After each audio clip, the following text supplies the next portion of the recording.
तुम्ही पाहत आहात MCN न्यूज मराठी।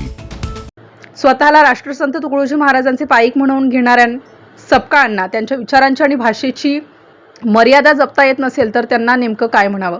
टीका करताना त्यांनी स्वतःची उंची लक्षात घ्यावी असे प्रत्युत्तर जळगाव जामोद विधानसभा मतदारसंघाचे आमदार संजय कुटे यांनी काँग्रेस प्रदेशाध्यक्ष हर्षवर्धन सपकाळ यांना दिले आहे।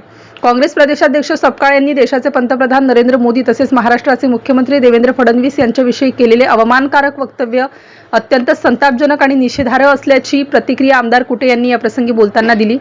महाराष्ट्राची राजकीय परंपरा ही नेहमीच सभ्यता, संस्कार आणि वैचारिक भूमिकांवर आधारित राहिली आहे। मतभेद असू शकतात, परंतु टीका करताना भाषेची मर्यादा पाळणे ही लोकशाहीची मूलभूत अपेक्षा आहे। दुर्दैवाने काँग्रेसकडून सातत्याने खालच्या स्तरावरील राजकारण आणि वैयक्तिक टीकेची संस्कृती पुढे आणली जात आहे। अशा प्रकारची अश्लाघ्य भाषा आणि वैचारिक दिवाळखोरी महाराष्ट्रातील सुजाण जनता कदापिही सहन करणार नाही। मी भारतीय जनता पक्षाच्या वतीने हर्षवर्धन सपकाळ यांच्या वक्तव्याचा जाहीर आणि तीव्र निषेध व्यक्त करतो, असे मत भाजपा प्रदेश सरचिटणीस आमदार डॉक्टर संजय कुटे यांनी व्यक्त केले। MCN न्यूज मराठीकरिता संपादक राजीव वाढे, जळगाव।